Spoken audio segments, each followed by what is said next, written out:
ये जब इंसान के पिछले बहुत ही अच्छे किए हुए कर्म होते हैं, उनके परिणाम स्वरूप अवसर प्राप्त होता है।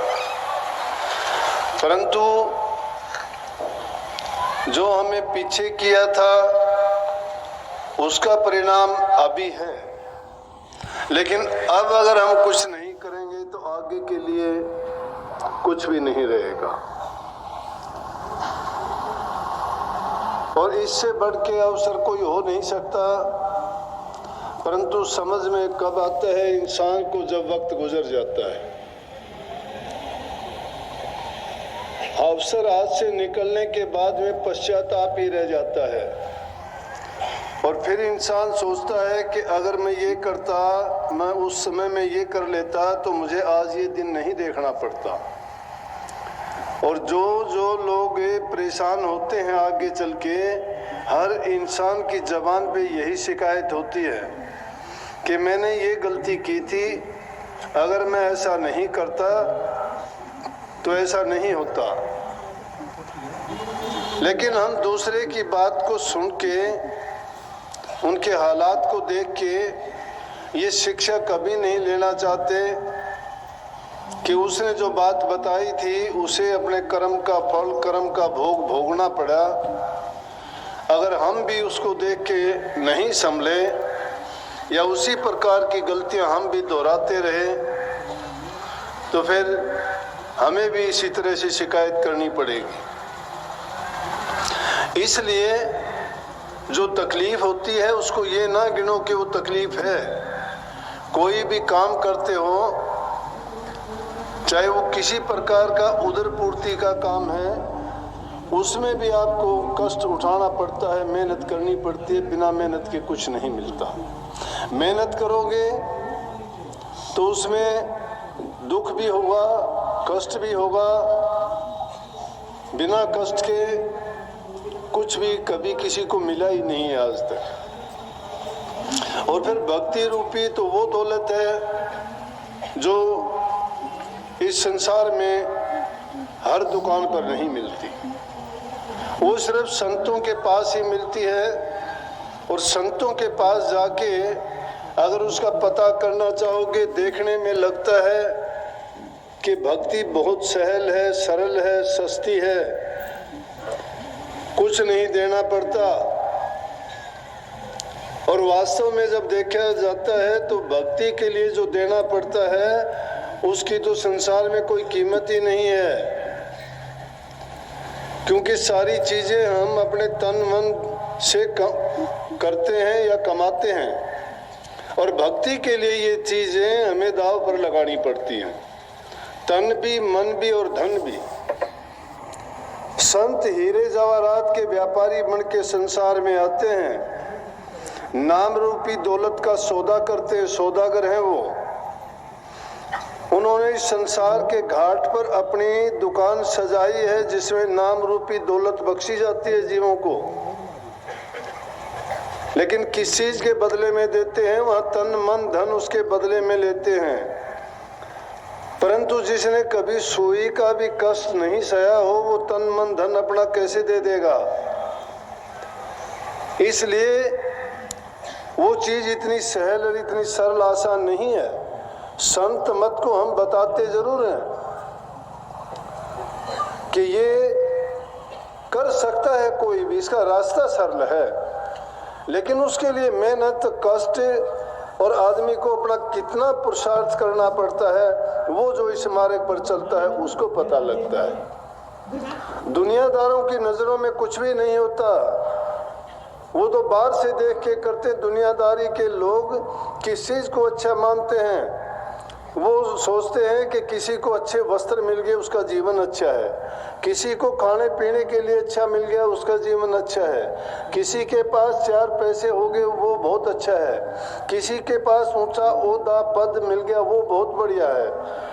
क्योंकि वो कौन से नजरिए से, कौन से पैमाने से उसको अच्छा देखते हैं? जिस इंसान की जो चाह होती है, जिसके लिए तड़प होती है, वो उसको ऊंचा मानता है। लेकिन जो भक्ति का ग्राहक है, जो मनुष्य चोले को सार्थक बनाना चाहता है, इसका लाभ उठाना चाहता है, वो ये खोज करता है कि सत्संग मुझे कहाँ मिलेगा, गुरु मुझे कहाँ मिलेगा, नाम की दौलत मुझे कहाँ मिलेगी। और उस चीज के लिए जिसको तड़प लगती है वो पता नहीं कितनी कितनी दूर से उस दौलत को हासिल करने के लिए आते हैं। और इस नाम का सौदा करने के लिए संत आते हैं। हम तो उनसे मुफ्त में भी वो ग्रहण नहीं कर सकते। क्यों नहीं ग्रहण कर सकते? हमारी इच्छा सिर्फ इंद्रियों तक, शरीर तक, मन तक।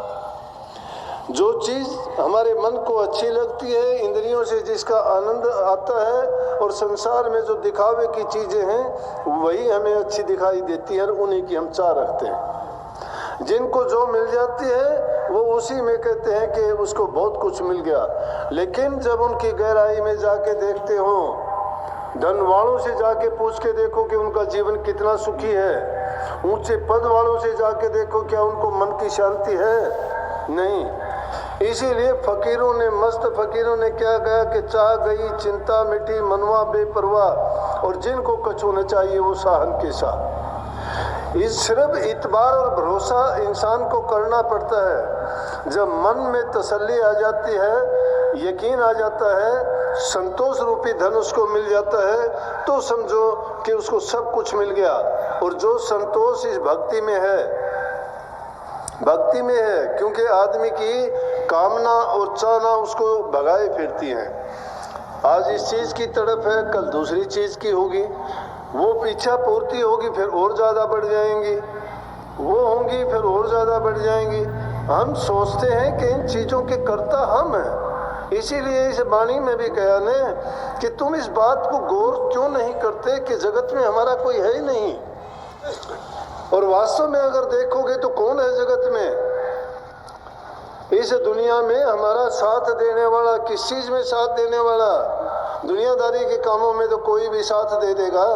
पशु पक्षी भी आपका साथ दे देंगे, खेती करते हो बैल साथ दे देंगे, दूध की जरूरत है गाय भैंस आपको दे देंगी, अनाज की धरती है धरती माता आपको, उसमें मेहनत करोगे फल सब्जी आपको मिल जाएंगी। लेकिन जिस चीज की हमें जरूरत है वो कौन सी दुकान पे मिलेगी चीज? वो नहीं मिलने वाली।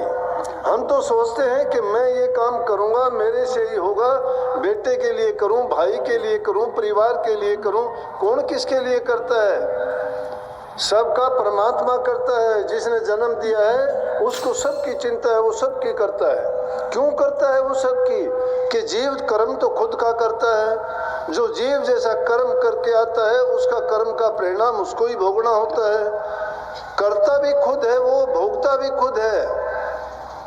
जो करता है वही भोगता है। परमात्मा का इसमें कोई किसी प्रकार का दोष नहीं है कि अगर कोई बुरा कर्म किसी का हम दोष देते हैं कि परमात्मा ने अच्छा नहीं किया, ये इसके साथ नहीं होना चाहिए था। लेकिन हमें इस बात का ज्ञान नहीं है कि ये कर्म किया हुआ उसी का था।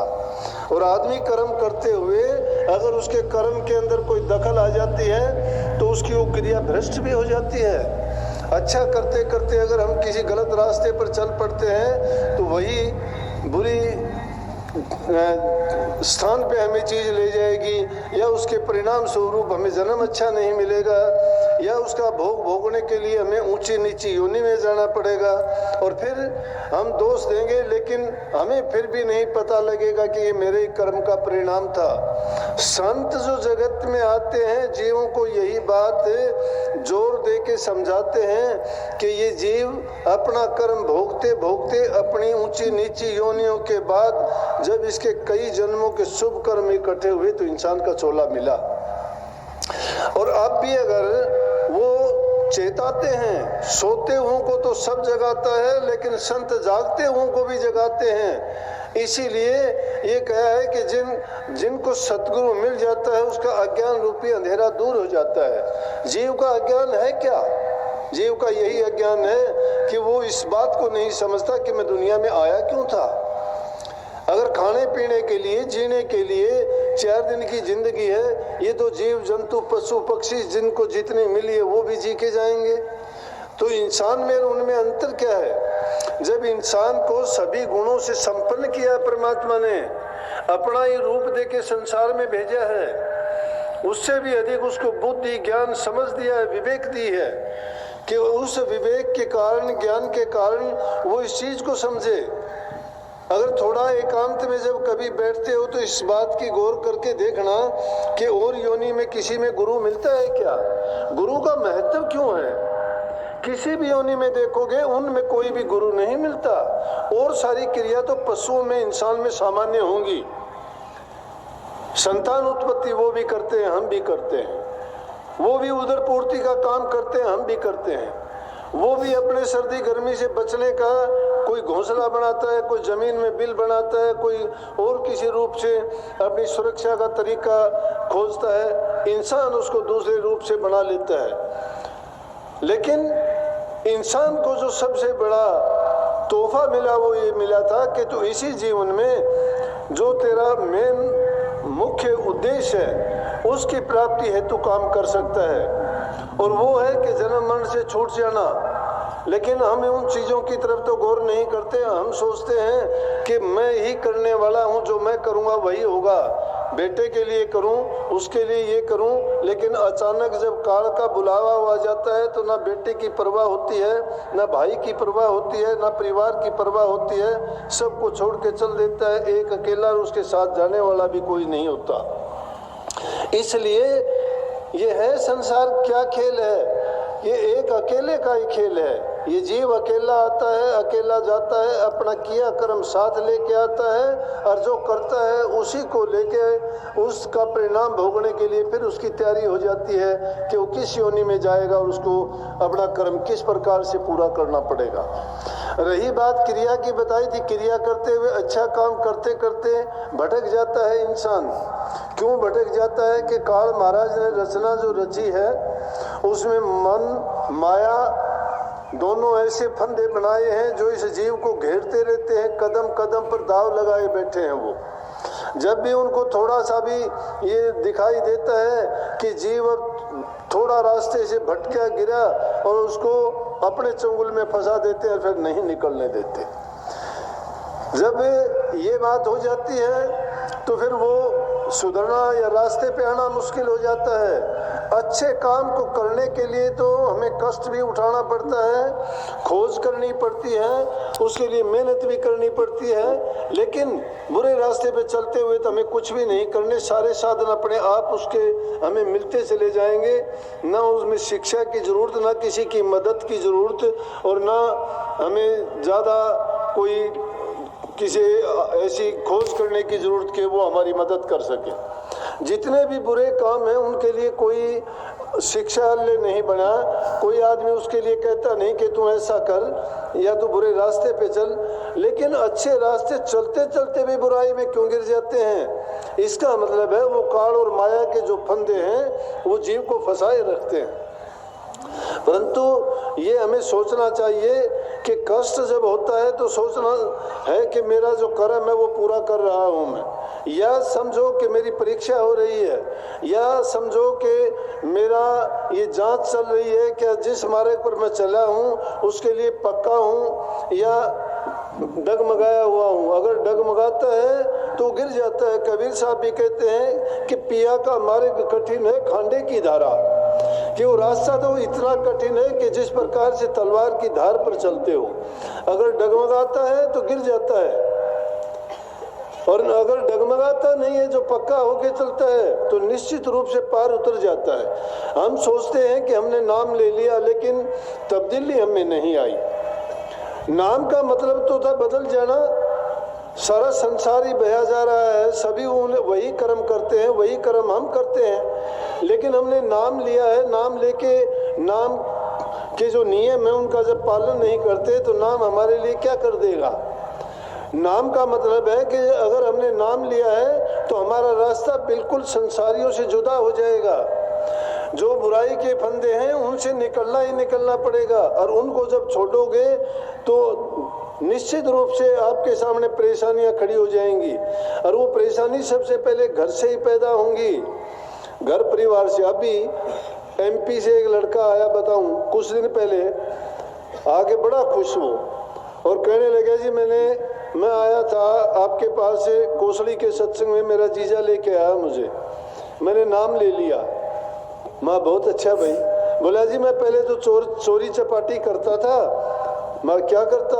बोला जो भी मिल जाता, किसी की कुएं से मोटर निकाल लाता, कोई चंदन की लकड़ी ले आता, किसी की कोई चीज चुरा लेता, सारा दिन मोटरसाइकिल पर रहता, इधर उधर 2-4 हजार रुपए की चोरी कर लेता, कुछ की दारू दप्पा पी लेता, कुछ ऐसे ही बर्बाद कर देता, कुछ नहीं रहता।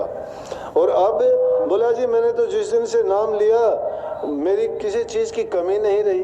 ये बदलाव है, उन चीजों को एकदम छोड़ दिया। तो ये दुनियादारी के लोग पता है क्या कहते हैं? अगर अच्छा करते हो तो आपका अच्छा करने के लिए, सराहना करने के लिए शायद कोई नहीं आएगा, लेकिन बुरा करके बुराई के रास्ते पर चलोगे तो 10 आपके साथी भी होंगे और कोई आपको ये भी नहीं कहेगा भाई इस रास्ते ना जा।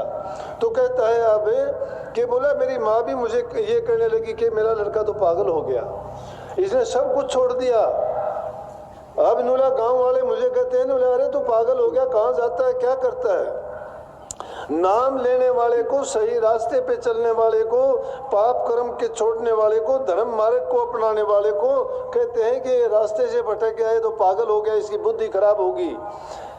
अब ये बताओ कि उन बाधाओं को कैसे पार कर लोगे? एक आदमी नहीं, 2 आदमी नहीं, 3 आदमी नहीं, आदमी को बेवकूफ बना देते हैं कहते कहते। अच्छे रास्ते पे चलाने वाला तो आपको कोई मुश्किल से एक आध मिलेगा, लेकिन बुराई के रास्ते पे चलाने वाले सुबह से लेकर शाम तक आपको लाखों मिलेंगे।